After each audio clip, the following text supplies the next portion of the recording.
this is South Eastern, which runs trains from Kent into London, both London Charing Cross, the traditional trains, and then the high-speed ones into St Pancras. Now, the high-speed ones, because all the journeys are so quick, they've only got one class anyway.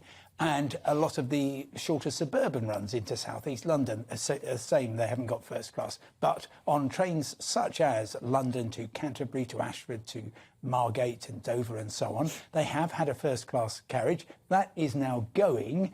They say we've only got 28 annual season ticket holders who want first class, and they're presumably paying many thousands of pounds, effectively not for a really comfy seat and free drinks, but to stay away from the rest of us, the riffraff, because that's all on these particular trains. That's all that your extra money buys. Yeah, I was going to say, I mean, I've got on London North Western in the past, and not that I'd travel first class, but when you see the first class carriages, they don't actually look any different at all. No, and these are so-called, in rail parlance, outer suburban services. I know absolutely London North Western runs all the way from Crewe and Rugby into London, but they are kind of commuter trains, and there's no great benefit there. However, if you are a traveller who wants to enjoy a journey of 2, 3, 4, 5 hours in style, then the big operators who run intercity routes, and that's Great Western Railways, it's Cross Country,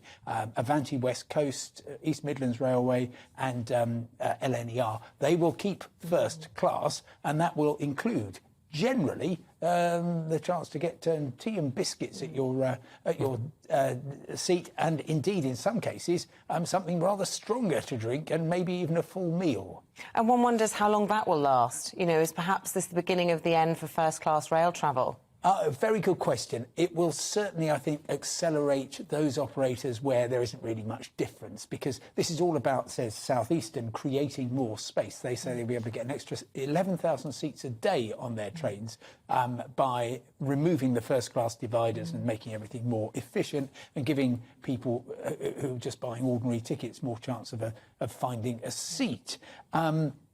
But I don't think that we will see the end of first class, because actually ever since railways began really carrying passengers in the early 19th century, people have wanted to pay a bit extra for a bit more comfort on longer journeys. It happens right across the world. And indeed, you're actually seeing on some trains, Avanti West Coast, they've got 3 classes. So you've got ordinary standard, which is where me and Stephen are. Yeah. Then you've got standard premier, and that's basically posh seats, but without the free drink and meals. And then there you are sitting nicely in proper first class. Yes, I was told on a work trip up to Manchester, that if you upgrade to the premier class, you just pay 20 quid, and then you get all the benefits, but without the free drinks, which I thought was quite a good little tip. Yeah, and that's partly because actually demand for first class has declined because of travelling patterns changing over the COVID pandemic, and therefore they've got all these first class seats. What we're going to do? Well, let's charge 20 quid for people to upgrade to those, so they get a bit more space.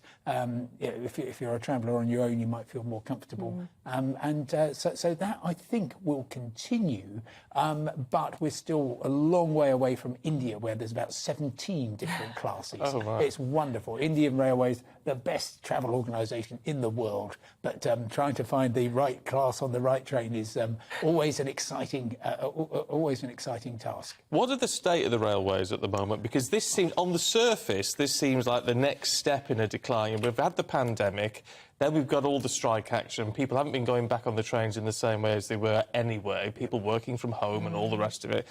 Are we seeing a steady decline? Well, managed decline is certainly one way of putting it, and that is the real fear in the rail industry and among rail passengers like me. I've never had a car, so I rather depend on them. You're absolutely right. Today is a really good day to catch a train, everybody, if you don't want to be caught by strike action, because it's the one day until a week tomorrow where there aren't any strikes anywhere in the UK, and so therefore that's a really good thing to do. But every time there are strikes, and of course we saw the biggest strike for 4 decades on Saturday, destroying plans for getting to London for the marathon and so on, and indeed getting to Birmingham for the Tory party conference. people lose confidence. Yeah. They think, well, I'm not going to do that. Well, again. and No also problem. in UK PLC, I mean, I was flying into London Gatwick on Saturday. Not only did we have a managed decline in terms of the airlines, delayed flight, no ground staff, sat on the tarmac with 10 other planes, I think 2,000 of us or so waiting to get off the plane. Then you get into the terminal and there's rail strikes and all these tourists arriving in the UK, or Italians in my case on the plane, all really confused about how on earth they were going to get into London. Not a good look for Great Britain. It certainly isn't. Other countries have strikes. I've done exactly that experience in France, in Spain. Sometimes you don't know, you're not following local media, so you haven't got a clue, and then you're completely flummoxed. But it isn't a good look at exactly the time we've got to attract lots of tourists back in because, well, you've heard of the magic money trees. Actually, inbound tourism is the best magic money tree because these people come in, use existing facilities, pay VAT, bring cash in. They're just what we need. What's on your bucket list, Simon, for European travel? The Mirror's published a survey today.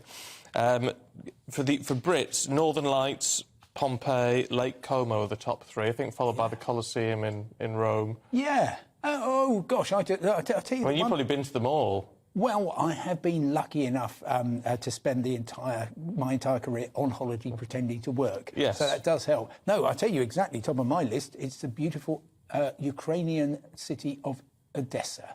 And I want to be, as soon as it is safe and decent to go back to Ukraine, it's going to be a brilliant way to show support for the Ukrainian people and help them rebuild their tourism. Is that where they have the Festival of Clowns? Is that Odessa or is that Mariupol? I'm trying to remember. There's a famous sort of festival that happens in one of those port cities, and it's on my list as well, but I forget. Maybe it's Odessa. I've just come back from Venice. It was amazing this weekend. Absolutely beautiful. It was just a feast for the eyes. I couldn't stop taking pictures. There was the classic tourist holding up all the little alleyways. Gorgeous. So tick that off my bucket list. Oh, that is fantastic. What do you mean nightmare? It's absolutely lovely. But they're clogging up the streets. That's what I mean. Well, me and everybody else there, everyone doing the same thing.